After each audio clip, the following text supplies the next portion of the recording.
श्रीमद भागवत कथा मार्केटयार्ड मित्रमंडळाच्या वतीने 1 जानेवारी ते 7 जानेवारी या कालावधीमध्ये मार्केटयार्ड मंचर या ठिकाणी आयोजित करण्यात आली होती आणि आज या कथेचा सांगता समारंभ संपन्न झालेला आहे। अतिशय उत्साहपूर्ण वातावरणात आणि अतिशय प्रचंड प्रतिसादामध्ये ही भागवत कथा डॉक्टर विकासानंद महाराज मिसाळ यांनी या ठिकाणी संपन्न केली। मिसाळ महाराजांच्या अमृतवाणीमधून खऱ्या अर्थाने आंबेगाव तालुक्यातील भाविक भक्त हे अतिशय प्रसन्न झाले आणि खऱ्या अर्थाने जीवनाचं समाधान काय असतं याचं ज्ञान या भागवत कथेच्या माध्यमातून सर्व श्रोत्यांना या निमित्ताने मिळालं। मार्केटयार्ड मित्रमंडळाचे अध्यक्ष संजय शेठ मोरे असतील, आडत व्यापारी असोसिएशन, तरकारी आडत असोसिएशन, हमाल मापाडी संघटना, कमर्शियल मार्केटयार्ड, उपसभापती सचिन पानसरे व सर्व संचालक मंडळ आणि सर्व कर्मचारी वृंद यांनी अतिशय चांगल्या पद्धतीने मेहनत घेतली आणि खऱ्या अर्थाने हा ज्ञान यज्ञ सोहळा चांगल्या पद्धतीने संपन्न झाला।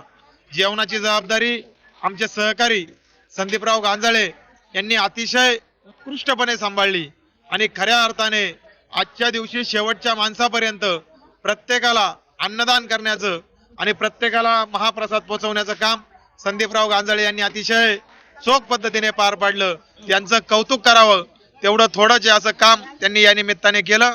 वाढण्याचं काम आमच्या राधिकाताई बोरवाडी यांनी सुद्धा अतिशय उत्कृष्टपणे पार पाडलं। आचारी कैलासराव निगोट यांनी चांगल्या पद्धतीचा स्वयंपाक या निमित्ताने सर्वांना उपलब्ध करून दिला आणि अत्यंत चांगला महाप्रसाद त्या निमित्ताने सर्वांना श्रवण करता आला। महाराजांचं कथा सांगण्याचं संपूर्ण नियोजन हे सुद्धा अतिशय उत्कृष्टपणे झालं। सर्व मंडपाची व्यवस्था आमचे सहकारी नवनाथराव निगोट यांनी अतिशय चांगल्या पद्धतीने संपन्न केली। त्याचप्रमाणे विशेष करून उल्लेख केला पाहिजे श्री दत्त पारायण मंडळ आणि त्याच्या सर्व पूजाताई मोरे यांनी गेली 15 दिवस अतिशय मेहनतीने या ठिकाणी रोजच्या रोज रांगोळी काढणं असेल, व्यासपीठाच्या आजूबाजूची सजावट असेल किंवा संपूर्ण कार्यक्रमामध्ये महिलांचं नियोजन असेल, अतिशय उत्कृष्टपणे पार पाडलं। मंडळाचे अध्यक्ष संजय शेठ मोरे यांनी आणि त्यांच्या सर्व सहकाऱ्यांनी खऱ्या अर्थाने अतिशय चांगल्या पद्धतीने कार्य पार पाडण्यासाठी सहकार्य केलं। म्हणून नामदार दिलीपरावजी वळसे पाटील साहेबांचा हा गौरवपूर्ती सोहळा डॉक्टर विकासानंद महाराज मिसाळ यांच्या अमृतवाणीतून अतिशय भव्य दिव्य पद्धतीने संपन्न झाला। मी या सर्वांचं मनापासून आभार व्यक्त करतो। सर्व अन्नदाते यांनी अतिशय चांगल्या पद्धतीने सहकार्य केलं। या मार्केट यार्ड मधील प्रत्येक घटक, मग तो आडतदार असो, खरेदीदार असो, व्यापारी असो, कमर्शियल मार्केटचे गाळाधारक असो, आमचे सर्व संचालक मंडळातले सहकारी असो किंवा सर्व या यज्ञामध्ये सहभागी झालेले आमचे सर्व सहकारी बांधव, मापाडी बांधव, हमाल बांधव या सगळ्यांचं मी मनापासून आभार व्यक्त करतो। कथेला प्रचंड आणि उत्स्फूर्त प्रतिसाद दिल्याबद्दल सर्व भाविक भक्तांचा सुद्धा मनापासून आभार व्यक्त करतो। आमचे नितीन शेठ काजळे यांची गाई रोज या ठिकाणी घेऊन येण्याचं कार्य या ठिकाणी आमच्या बाळूदादा थोरात यांनी अतिशय चांगल्या पद्धतीने पार पाडलं।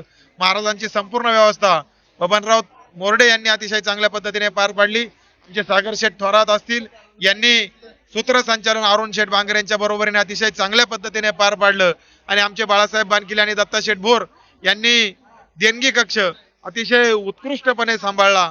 खऱ्या अर्थाने हा यज्ञ सोहळा संपन्न होत असताना सर्वांचीच अतिशय चांगल्या पद्धतीने मोलाची मदत झाली। म्हणून खऱ्या अर्थाने हा सोहळा हा अतिशय शानदार आणि उत्कृष्ट पद्धतीने संपन्न झाला।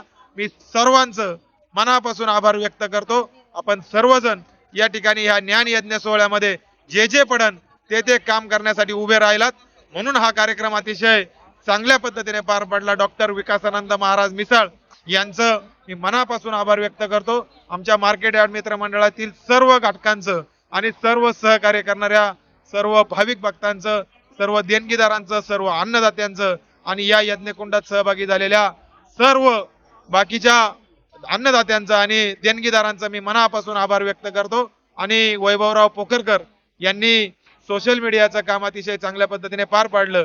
वैभवराव पोखरकरांचा सुद्धा मी मनापासून आभार व्यक्त करतो. आणि आमचे सहकारी सौरभराव भोर यांनी सुद्धा चांगल्या पद्धतीने स्क्रीनची व्यवस्था चांगल्या पद्धतीने आमचे मंडलिक साहेब यांनी पार पाडली. स्वामी समर्थ केंद्र कळंब यांचंही मोलाचं सहकार्य या निमित्ताने आम्हाला मिळालं. त्यांचं सुद्धा मी मनापासून आभार व्यक्त करतो आणि सर्वांना नवीन वर्षाच्या शुभेच्छा देऊन या ठिकाणी थांबतो. धन्यवाद. हरे कृष्णा राधे राधे.